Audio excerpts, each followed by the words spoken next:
This clause, it flips the liability. If you sign this, sir, your company takes the fall. The boardroom went dead quiet. Maya Williams's words hung in the air like a suspended hammer, just waiting to drop. 16 years old, standing at the glass doorway of the 27th floor conference room in borrowed sneakers and a janitor's badge, she pointed straight at the contract that Jackson Hale had been seconds away from signing. Jackson's pen hovered midair. His silver brows furrowed. His wife, Clara Hale, blinked sharply. Derek Vaughn, the too-slick Texan businessman with a polished grin, let out a low, awkward chuckle. "Excuse me?" he asked, his voice too calm, too measured. "I read that clause on page 14, Maya continued. It shifts all merger-related liabilities to Hale Investments. If anything goes wrong after the merger, fraud, lawsuits, defaults, your company takes the full hit. Vaughn's firm walks away clean." The young executives around the table exchanged uneasy glances. One man pulled the document closer. Another tapped a tablet to double-check the page. Clara leaned forward. "She shouldn't even be here." "She's the janitor's daughter," someone murmured. But Maya didn't flinch. Just 8 hours earlier, the world had still been simple. The cleaning crew made their way through Hale Investments' upper floors like quiet clockwork.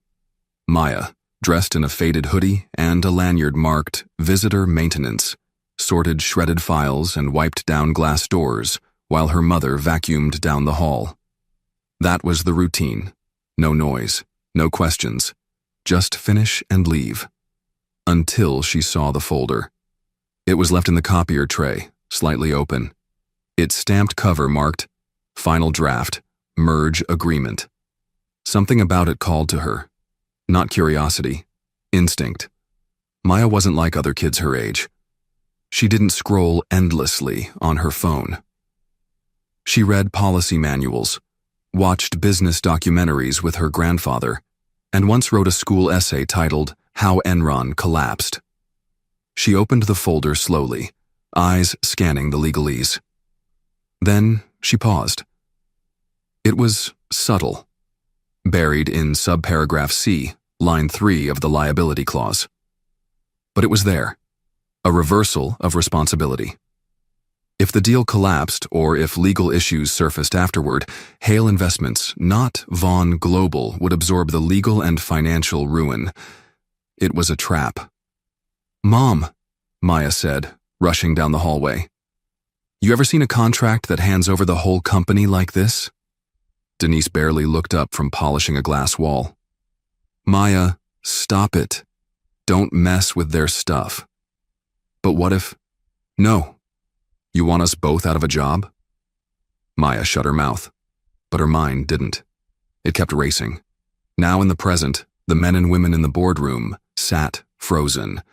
Clara's hand tensed around the armrest. Vaughn's gaze narrowed. Jackson Hale stared at Maya. Slowly, he lowered the pen. "You say that clause flips liability?" His voice was calm. Too calm. "Yes, sir," Maya replied. "It's disguised in plain text, legal sounding. But if your team didn't read every line, it's meant to confuse. It doesn't protect your company. It sets you up to take the fall." Clara's voice cracked like frost. "Jackson, this is nonsense. She's a child." But Jackson was no longer listening to his wife. His eyes had shifted to the page in front of him. He flipped to page 14, scanned, paused, and something in his jaw tightened. Derek leaned forward. "Are we really giving weight to conspiracy theories from someone who polishes door handles?"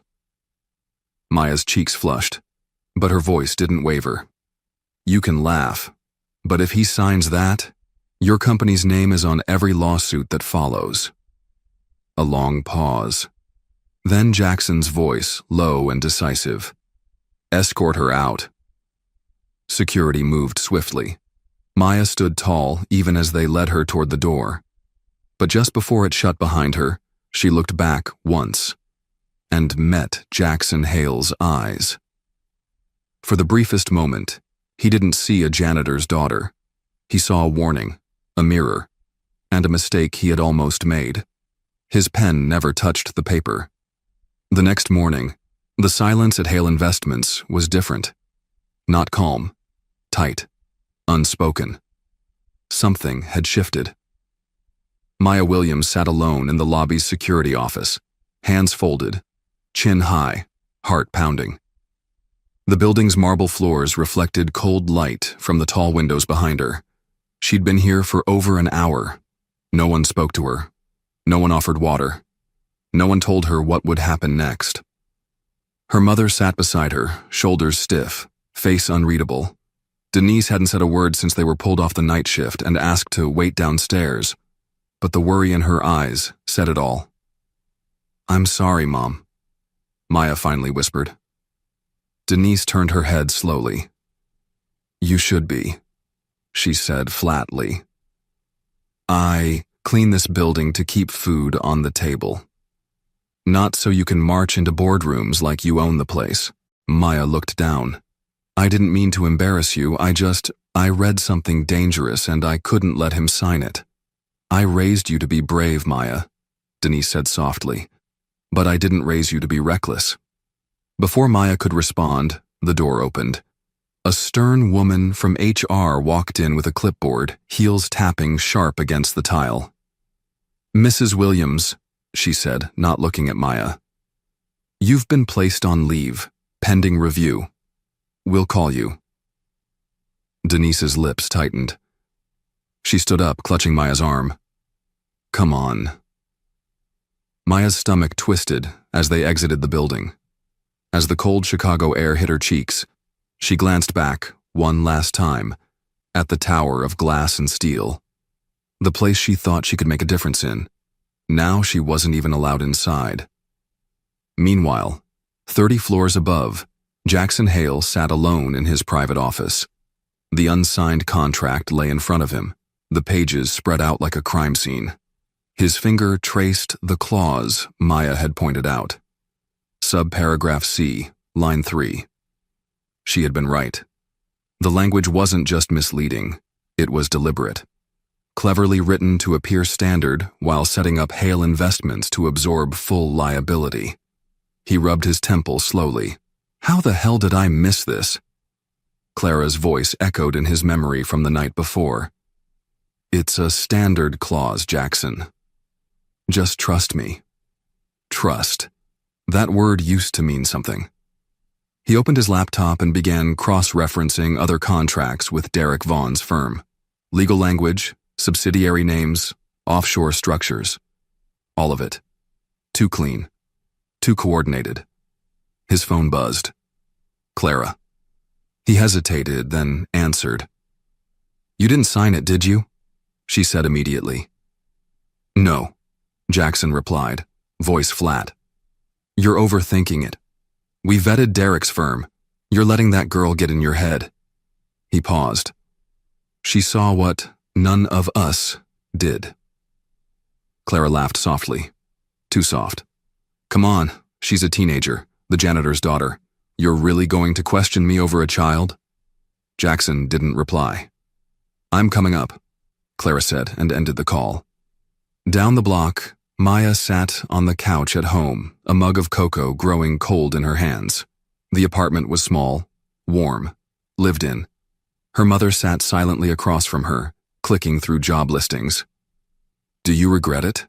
Maya asked quietly. Denise sighed. "I regret that you lost faith in grown-ups doing their jobs." Maya didn't argue, but deep inside, something told her she hadn't been wrong. A ping interrupted the quiet. It was an email from a name she didn't know. Robert Barnes. Subject line. "You saw it too?" Maya's eyes widened. She clicked. Inside was a short message. "I used to work there. I know what you saw. If you're willing to talk, I'll listen." Her fingers hovered over the keyboard. Then she began to type. Because maybe, just maybe, she wasn't alone. That evening, Jackson opened his safe and pulled out an old file labeled Hale Internal, Barnes Review.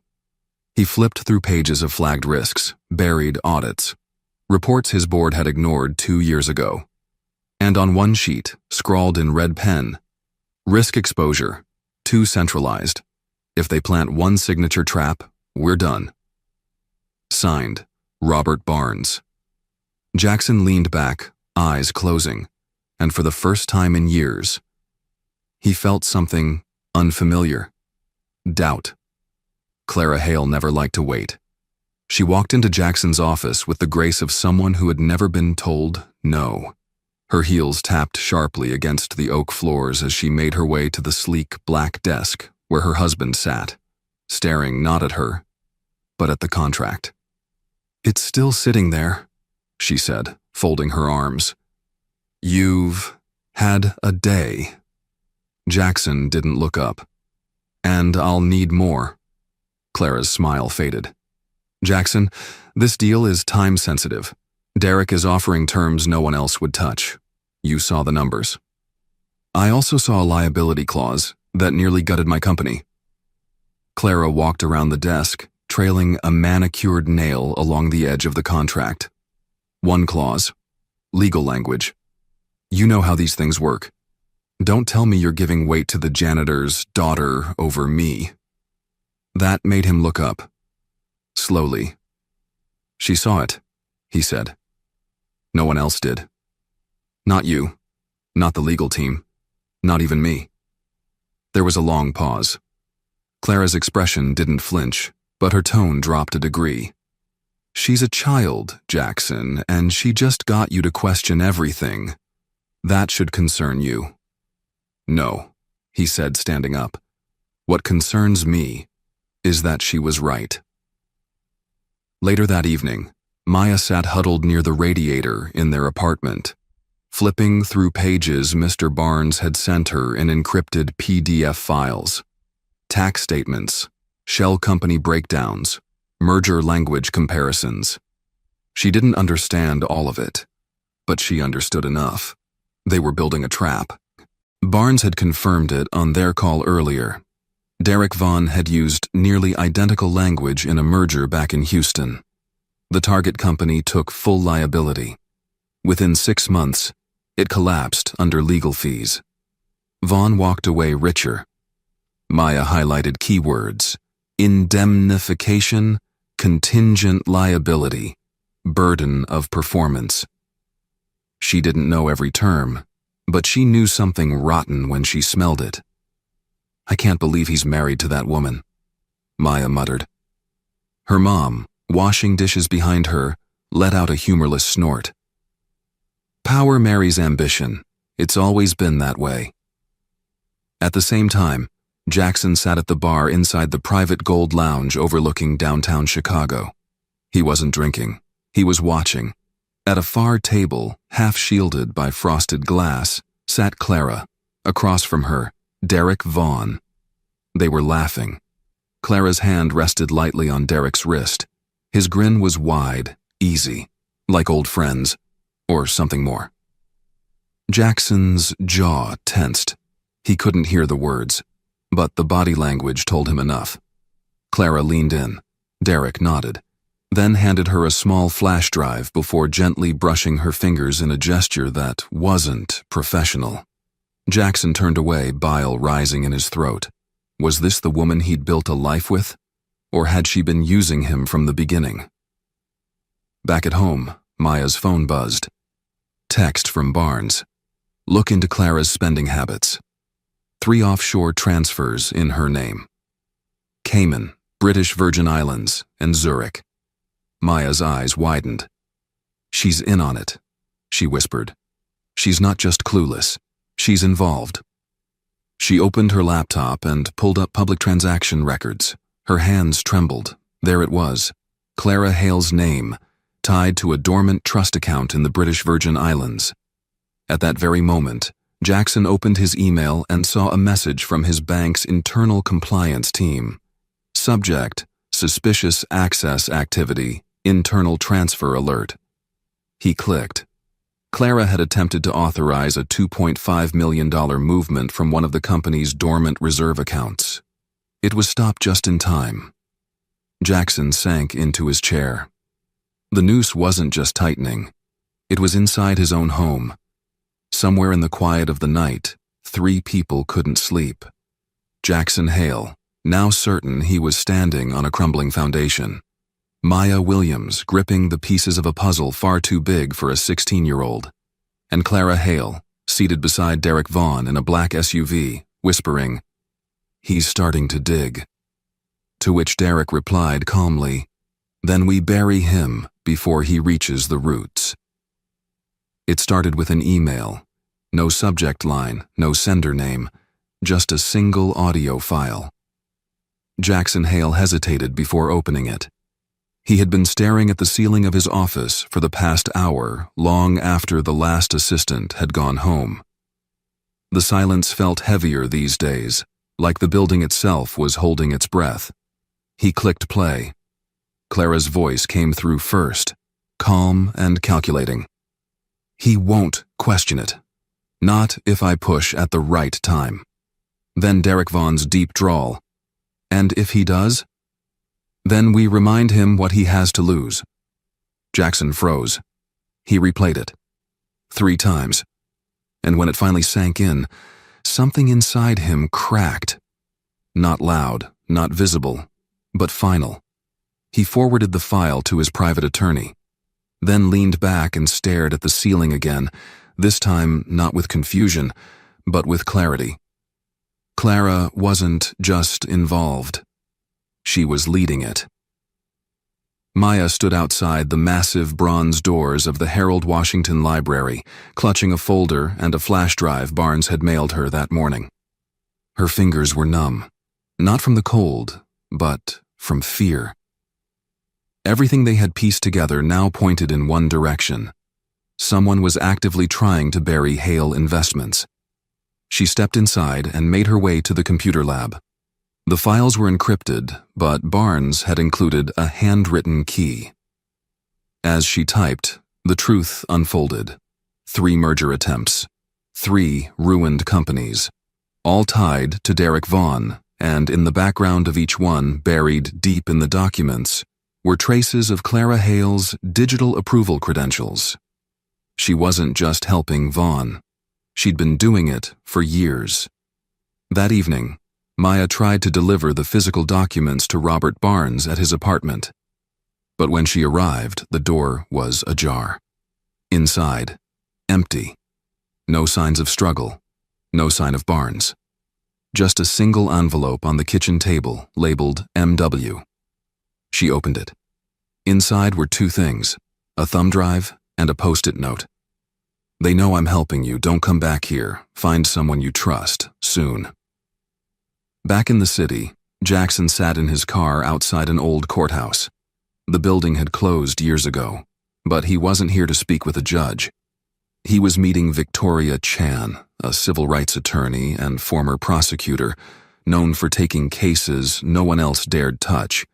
She entered without fanfare, her black wool coat flapping behind her like a cloak of quiet justice. "Mr. Hale," she said, sliding into the passenger seat. "You came to the right person, but this is bigger than contract fraud." "I know," Jackson said. "You're dealing with organized financial subversion, maybe racketeering. I need to protect my company," he said. "And I need to protect a girl who saw it first." Victoria raised an eyebrow. "A girl? She's 16. Name's Maya Williams. She caught it before any of us did." For the first time, the lawyer smiled. "Then she may be our most valuable witness." The next morning, Maya returned to Hale Tower. Security was tighter now. She wasn't on the list. So she waited, cold fingers wrapped around a bag of evidence, until one of the junior staff, someone she recognized from late-night vacuuming shifts, walked by. He paused, glanced around, and whispered, "Mr. Hale said if you ever came back, I should take you straight up." When Jackson saw her, something in him softened. He stood, extended a hand. Not like a CEO, but like a man finally seeing his own blind spots. "I owe you more than an apology," he said. "I owe you the truth." Maya looked up at him, her voice quiet but firm. Then let's get it out before someone else disappears. They sat side by side in his private conference room, papers and screens spread around them like a battlefield map. Victoria Chan joined minutes later, nodding once at Maya. "This is your war now," she said. "But with the right moves, we win it before they even know we're fighting." Maya nodded, nerves taut, but steady.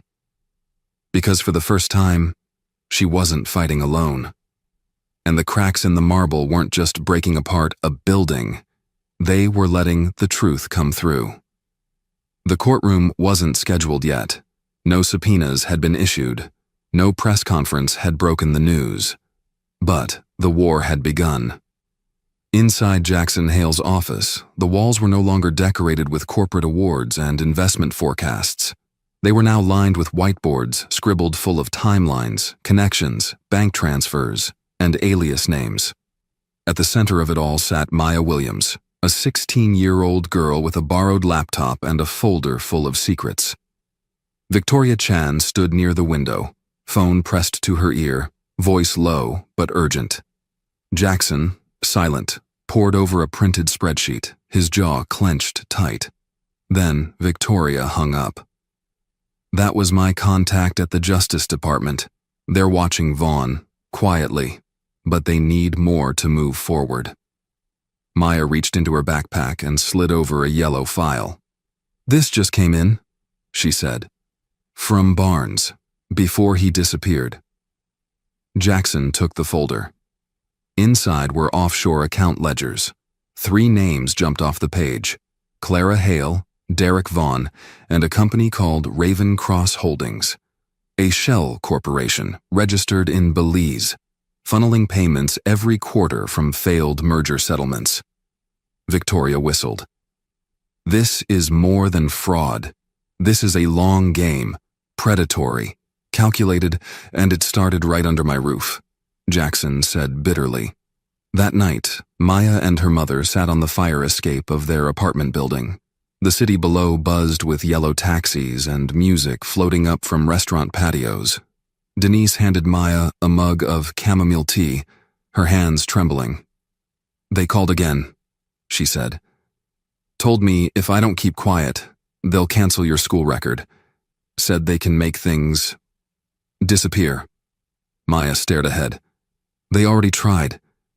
You're a child, Maya. This isn't your fight."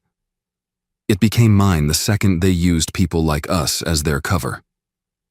Her voice was calm, certain. And in that moment, Denise saw something she hadn't expected to see, not defiance, but purpose.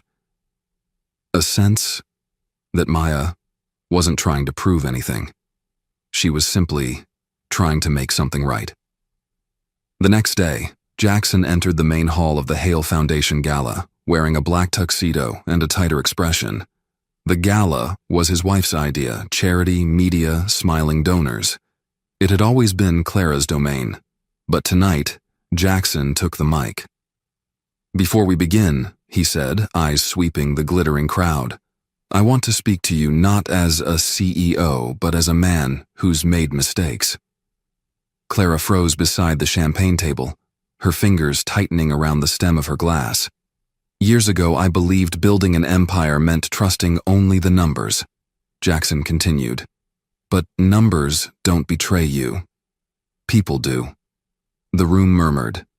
A few eyes darted toward Clara. "I've reopened every document our board has ever signed, and what I found, what one brave young woman found, has shaken me to my core." Victoria stood near the back, arms crossed, expression unreadable. Jackson stepped down from the mic and left the room before anyone could ask questions. That night, Maya sat in front of her bedroom window, watching the blinking lights of the skyline. A folder lay open on her lap, filled with newly flagged emails. One line from Clara to Derek stood out like a blade. "He's starting to pull away, you know what to do."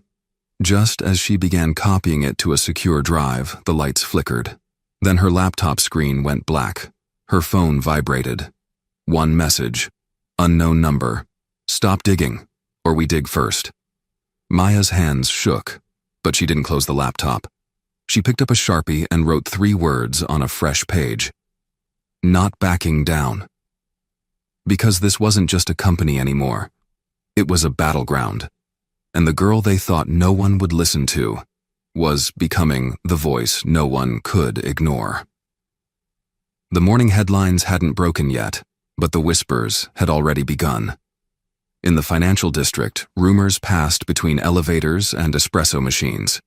Hale Investments was under internal review. An anonymous whistleblower. A halted merger. Some said it was routine. Others said it smelled like blood in the water. Inside his office, Jackson Hale sat stone-faced, staring out at the city skyline. I built this company from scratch, he muttered, and I nearly handed it over to a ghost in a tailored suit. Victoria Chan, seated across from him, flipped through the evidence file. You didn't hand it over, you paused. That's what matters. She set down the page with the Belize account routing numbers, Vaughn's signature move. But it's no longer just about business, she added. It's about justice. Meanwhile, Clara Hale descended the grand staircase of their Lakeshore Drive penthouse dressed in navy silk, as if nothing was unraveling beneath her feet. The housekeeper handed her a cream envelope. This was left in the mailbox. She opened it casually. Inside, a single photograph. Jackson standing with Maya and Victoria, heads bent over a set of documents. 3 signatures circled in red, and a sticky note. You're losing control. Clara didn't blink. She reached for her phone and called Derek Vaughn. That evening, at a private business summit hosted at the Four Seasons, Derek Vaughn strolled through the crowd like a man with nothing to hide. Expensive whiskey in hand, charming investors, one smile at a time. But something was different tonight. People nodded, but too briefly. Some avoided eye contact. Others whispered after he passed. He found Jackson near the balcony. Well now, Derek drawled. You've stirred quite the pot. Jackson didn't shake his hand. I haven't stirred anything, he replied. Just stopped pretending I was blind. Derek leaned in, voice smooth. You go public with this, and you'll bury more than just me. You'll drag your wife's name into the dirt. Your board will panic. The stock will crash. Is that the legacy you want? Jackson didn't flinch. I'd rather lose a company than live a lie. Back at Maya's apartment, her mother hung up the landline and turned to her daughter. That was the school principal, she said quietly. Someone's filed a complaint that you're emotionally disruptive on school property. Maya blinked. I haven't even been to school this week. Denise's hands trembled. They're trying to push you off balance. You're making them nervous. Maya looked down at the pile of files in her lap. She didn't feel nervous. She felt ready. By the end of the week, Victoria filed the first legal motion. Request for injunction and independent audit of Vaughn Global. She also filed a whistleblower protection petition for Maya Williams. The media caught wind before sunset. Breaking. Hale Investments suspends merger, pending legal review. Anonymous teen identified as key witness. Photos of Maya from a school website were cropped, shared, retweeted. Some praised her, others doubted her. A few attacked, but none could ignore her. At dawn the next morning, Jackson walked into the boardroom and placed a stack of documents on the table. His executives sat waiting, faces drawn tight with tension. I should have seen this sooner, he began. But I let comfort blind me. He passed out the audit, the shell companies, the emails, the audio clip. Then he looked them all in the eye. You've got a choice, he said. Help me clean this house from the inside, or watch it burn from the outside. No one spoke, but one by one, they began to nod. And miles away, in a cafe near the Loop, Clara Hale sat across from Derek Vaughn once more. Her eyes no longer glittered with charm. "He's not going quietly," she said. Derek smirked. "Then maybe it's time we stop being quiet too." He slid a black folder across the table. Inside, a list of names, judges, reporters, one federal clerk. Clara closed it slowly. "We bury them," she said. But outside, across the street, Maya Williams watched them from a city bus window. Her camera phone recorded every frame. The game wasn't quiet anymore, and the unraveling had only just begun. By Monday morning, Hale Investments was no longer a financial fortress. It was a battlefield. The firm's internal servers were down for routine maintenance, but everyone knew better. Compliance teams worked overtime. Legal counsel whispered behind closed doors. HR flagged employee emails for keywords like offshore, Vaughn, whistleblower. And Jackson Hale? He didn't flinch.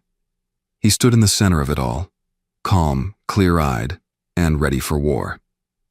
At his penthouse, Clara Hale sat alone in the winter light, phone pressed to her ear. "They're coming for us," she whispered. Derek Vaughn's voice on the other end was steady. "Let them. We don't run. We counterattack." "You said the papers were buried." "They were. Someone dug them up." "You don't get it," Clara hissed. "It's not Jackson who's leading this. It's the girl. She's a child, and she's turning this whole damn tower inside out." There was a pause. Then Derek said coldly, "Then maybe it's time we remind the world who holds the real power." At school, Maya Williams tried to keep her head down, but it was impossible. Half her classmates stared like she was a ghost. The other half avoided her like she carried a virus. Some whispered, "Traitor." Others, "Hero." She ignored them all. But as she opened her locker, a folded note fell out. She opened it carefully. "We know where you live. Stay silent. Stay safe." Her fingers trembled, but only for a moment. She tucked the note into her pocket, grabbed her books, and walked straight to the office. She told the principal everything. By the end of the day, Victoria Chan had secured a protection order for both Maya and her mother. That night, Jackson received a message from an unknown number. Just 4 words. "She's not worth it." He stared at the screen for a long time, then picked up the landline and called Victoria. "Can you get federal eyes on this yet?" "They're watching," she said, "but they need someone willing to testify publicly." Silence. Then Jackson exhaled. "Then I will." The next morning, the Chicago Tribune ran the story. CEO exposes internal conspiracy.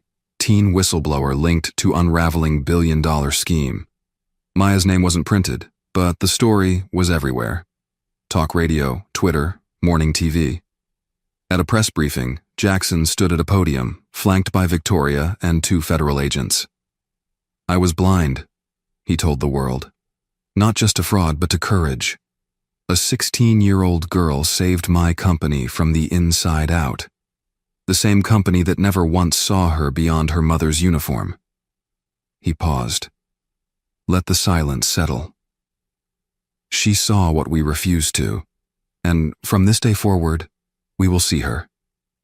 That afternoon, Maya returned home to find a crowd gathered outside their apartment. Neighbors, journalists, a few strangers holding handwritten signs that read, "We believe Maya." Truth has no age. She stopped at the bottom step, stunned. Her mother gently took her hand. "They're not here to hurt you. They're here to thank you." But somewhere across town, in a high-rise suite guarded by tinted glass, Derek Vaughn sat in silence. He stared at a single image on his tablet, a freeze frame of Maya stepping onto the witness platform. Then he looked up at Clara, who paced behind him in tight circles. "She's still a kid," Clara snapped. "You really think they'll let her bring us down?" Derek's voice was low, cold. Kids don't bring down empires. He leaned forward. Symbols do. He stood, slammed the tablet shut, and turned toward the door. Let's break her before she becomes one. The courthouse steps groaned under the weight of flashing cameras and murmuring crowds. Gray clouds hung low above downtown Chicago, but the energy in the air was electric. Inside courtroom 12B, the air was stiffer, heavier. Jackson Hale adjusted his tie and glanced at the wooden double doors behind him. Victoria Chan stood by his side, reviewing her notes. Maya Williams sat 2 rows behind them, dressed simply, hair neatly braided, eyes sharp with quiet fire. It was the first day of testimony. Derek Vaughn sat across the aisle with the calm demeanor of a man who believed money could erase anything. Clara Hale, poised in a slate-gray suit, sat beside him, her eyes empty, lips unmoving. The judge entered. All rise. Victoria opened with precision. She painted the picture not with fire, but with facts, contracts, dates, forensic analysis. One by one, she exposed the network of shell companies and forged authorizations that funneled corporate liabilities straight to Hale Investments, while Vaughn and Clara profited quietly offshore. Clara didn't look at Jackson once. Then came the moment the courtroom had been waiting for. Victoria stood. Your Honor, I'd like to call Maya Williams to the stand. Gasps fluttered. Reporters scribbled wildly. Maya stepped forward slowly, not as a victim, not even as a child, but as the first person in the building who dared to speak the truth. She placed her hand on the Bible, swore in, sat down. Victoria smiled gently. Miss Williams, how did you first come to be involved in this matter? Maya's voice was steady. I was helping my mom on the 27th floor. She's on the night cleaning staff. I saw the contract in the copy room. The signature at the bottom didn't look right. And when I read the fine print, it didn't sound right either. Victoria nodded. What stood out to you? There was a clause, buried deep. It transferred all liability from Vaughn's firm to Mr. Hale's company.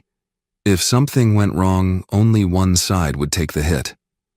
Victoria leaned forward. Why speak up? You were 16. No one asked you to read it. Maya looked directly at Clara, then Derek, then back at the jury. Because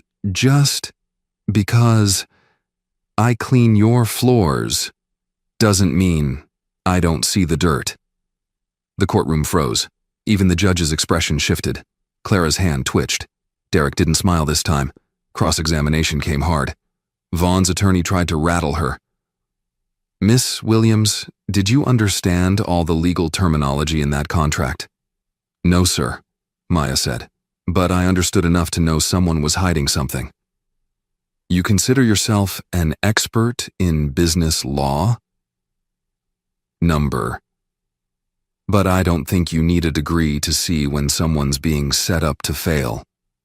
The jury watched her with new eyes, not just a girl, but the voice of every overlooked worker who had ever been told to stay in their lane. After the recess, Jackson took the stand. Victoria asked him one question. What made you believe her? He paused. My gut said she was right, but more than that, I remembered something I'd forgotten. And what was that? He looked toward Maya. That integrity doesn't depend on status. Sometimes the janitor's daughter sees the cracks before the board does. Then Clara Hale took the stand. The courtroom held its breath. She sat tall, composed, until the prosecution presented the audio file. If he does question it, then we remind him what he has to lose. Her eyes closed, hands folded, and for the first time since the trial began, Clara Hale spoke without rehearsed precision. I didn't mean for it to go that far, she said, voice hollow. I thought if I could just push the deal through, Jackson wouldn't have to know. And when Maya exposed it? Victoria asked. Clara's voice cracked. I wanted her gone because she saw everything I had worked so hard to keep hidden. Outside the courthouse, Cameras waited like wolves. Maya exited through the side door. Jackson followed behind her. "You didn't have to come," she said. "I owed it to you," he replied, "to be the man you thought I was when you walked into that boardroom." She smiled faintly. "You're getting there." Inside, Clara returned to her seat next to Vaughn. She didn't speak, but her silence said enough. The empire was cracking, and in the eyes of the jury, they'd seen not just fraud, but betrayal, of trust, of truth, of the people no one thought would ever speak. Tomorrow they would deliberate. Tonight, the world waited. The verdict came just before noon. The jury filed in with solemn faces. Maya sat between Victoria Chan and her mother, gripping the hem of her skirt. Jackson Hale stood behind them, hands clasped tightly in front of him. On the other side of the courtroom, Derek Vaughn smirked faintly. Clara Hale stared at the floor. The judge called the court to order. The forewoman stood. "On the count of conspiracy to commit corporate fraud, we find the defendants guilty. On the count of falsifying financial documents, guilty. On the count of obstruction and tampering with legal contracts, guilty." Each word fell like a gavel striking stone. A lifetime of manipulation undone. Derek's smirk vanished. Clara closed her eyes. The judge issued the sentence swiftly. 10 years in federal prison for both defendants, with no chance of parole in the first 7. Maya exhaled for the first time in days. Outside the courthouse, the world had changed. Reporters shouted questions, microphones thrust forward. "Maya, how does it feel to be the girl who saved a corporation? Mr. Hale, will you rebuild Hale Investments? Victoria, what's next for your young witness?" Maya didn't answer them all, just one. "What do you want people to remember from this case?" She paused, then looked directly at the nearest camera. "That truth doesn't depend on your title, and justice doesn't care how clean your shoes are." In the weeks that followed, Hale Investments didn't collapse. It reformed. Jackson Hale initiated a full restructuring.